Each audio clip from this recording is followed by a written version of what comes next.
Airbnb versus CoLiving.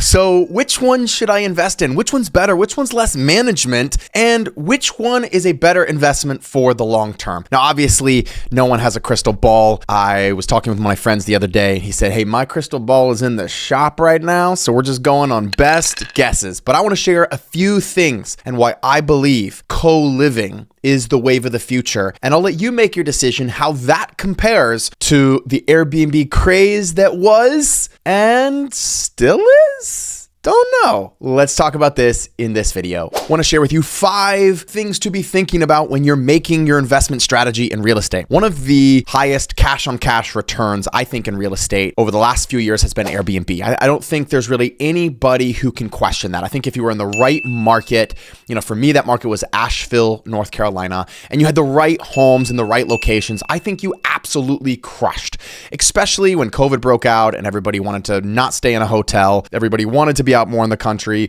and everybody wanted to rent a house as opposed to just a hotel room. And so that drove thousands and thousands, if not millions of people out to Airbnbs. And we saw this huge increase. Now that has come down a lot. Obviously, we know average daily rates have come down. We know that occupancy rates have come down as competition has increased as well. Because the truth is, when an asset class gets that hot, it's going to attract some people into it, and maybe too many people. And I think we've definitely seen that in the Asheville area. And a lot of my friends who have Airbnbs and short-term rentals all over the United States have experienced a lot of those same things. So one of the first things I want to talk about when comparing Airbnb and co-living is just straight regulation. Now, there's this really cool thing that was just signed into law in Colorado. I'll tell you a quick story of kind of how this came about. One of my students in Financial Freedom University, which is the program where I teach people how to achieve financial freedom, or at least how to move towards financial freedom through the co-living strategy, was dealing with a code enforcement situation, meaning the code came in and said, hey, we think you have too many people living in this home. It's not really allowed. There's these laws about how many unrelated people can live together. Now, if you do a deep dive into unrelated people living together, you'll find out that a lot of these laws are very discriminatory. For example, in Atlanta right now, they may have just recently changed this, but in Atlanta, how the zoning codes read in a lot of the areas are you can have up to 5 unrelated, you can have unlimited number related, and an unlimited number of domestic servants. You can guess what era that was written in. A lot of these zoning restrictions and number of unrelated are just completely bogus, out there, and are frankly just very discriminatory and don't take in a lot of the new definitions of even what a family is. I mean, what is a family in today's day and age anyway? If I have a committed friend, but I'm not married to him, why can't he be my family, right? And the US government allows for something called the freedom of association. Now, I'm not a lawyer and I can't give you legal advice. And now you guys are getting down a kind of a legal strategy. I think I'm going to make another video about how co-living really has a strong legal basis to operate in every jurisdiction. Anyway, this student comes out and calls me and I start helping them. We start supporting them. We start talking about their different options based on this code enforcement issue. And what ends up happening is they were a little disappointed because they were like, okay, maybe I have to fight this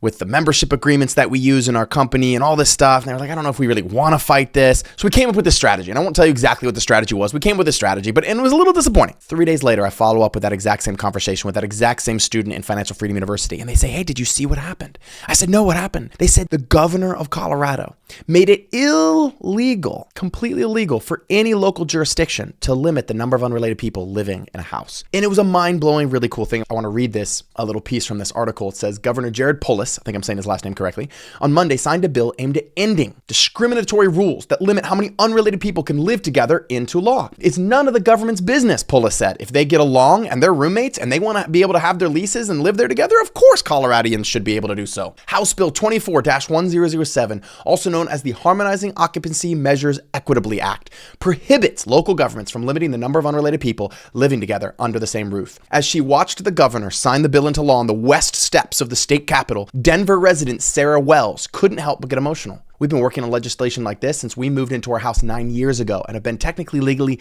living illegally all this time, she says, because she lives in a housing co-op. I live in my home with my husband and my 4.5-year-old son, and there are 7 other adults.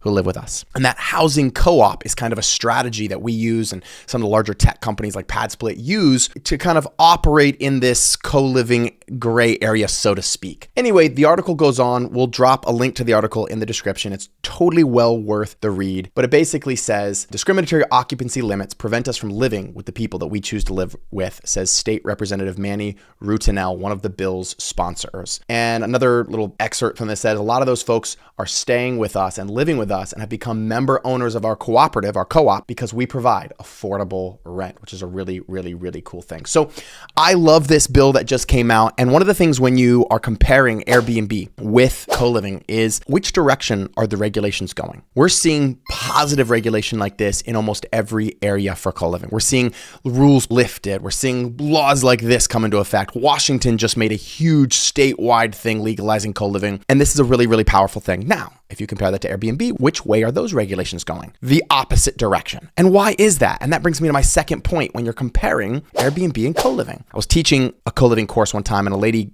gets on with me one-on-one and she's almost in tears and she says, Sam, I was going to invest in Airbnbs before I heard your 5-day challenge. But after I heard your 5-day challenge, she's like, I just didn't want to do Airbnb because I knew it would take housing away from people who needed it. I'm going all in on co-living because it's going to be giving housing to people who need it. And so you have to understand when you're comparing Airbnb and co-living, where's the housing stock? Are you actually putting your head to bed every night? And not that this matters to all investors, but if it does matter to you, are actually putting your head to bed every night knowing I'm doing something that's actually needed in the US, that's becoming a growing need, and that frankly, we're 7.3 million affordable housing units short by most estimates in the United States.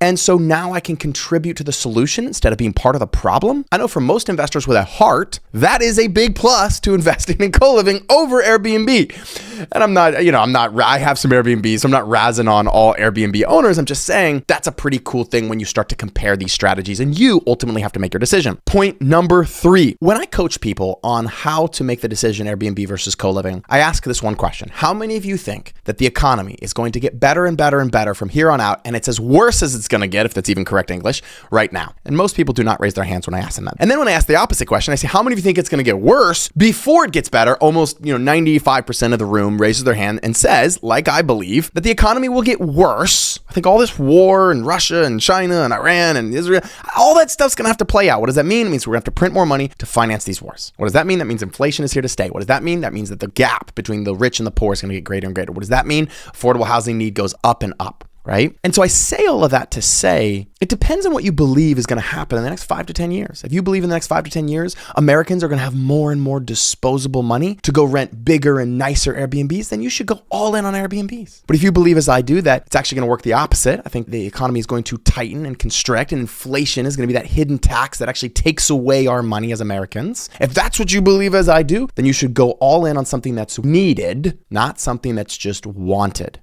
So as you're making your decision, compare those two.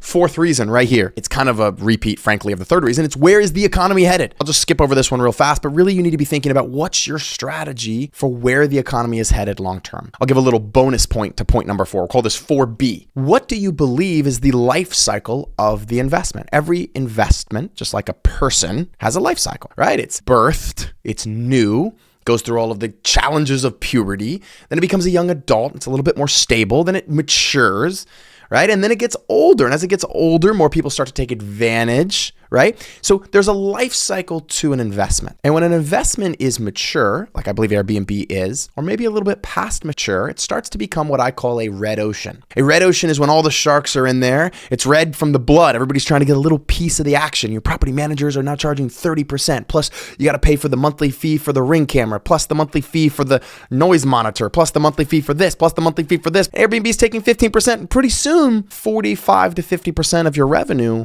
is gone to these people who figured out how to make money from the Airbnb market. I like being in what I call a blue ocean, which no one's there yet, or there's only a few people there. I think when it's a red ocean is when you exit that strategy. I think 401ks and IRAs, I think those are kind of like red oceans. People have kind of figured out how to take their fees out of those, right? They figured out how to make that money. They figured out how to do that. But what about a strategy that still produces great cash on cash return and it's kind of new? Now there's more risk when something's new, but you can get higher cash on cash return. That's something that David Green from Bigger Pockets taught me in his episode on my podcast. And so you want to be asking, where are we in this life cycle of this investment? I sold several of my Airbnbs, my wife and I's Airbnbs, at what I felt like was the peak, when it was the most mature.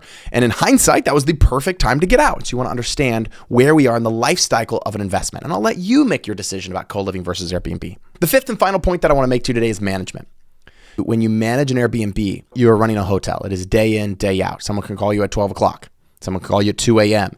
And if there's a leak at 2 a.m. or if they can't get internet at 2 a.m. and they need it, that 5-star review just went to a 4-star review. I was reading one of my reviews on an Airbnb recently, and they were saying that because in the game room, some of the carpets were curling up. They made that a big point to make, like some of the carpet was curling up. I was like, man, like really? That's what reduced this review? A star? Because the carpet? Like I can put the carpet down.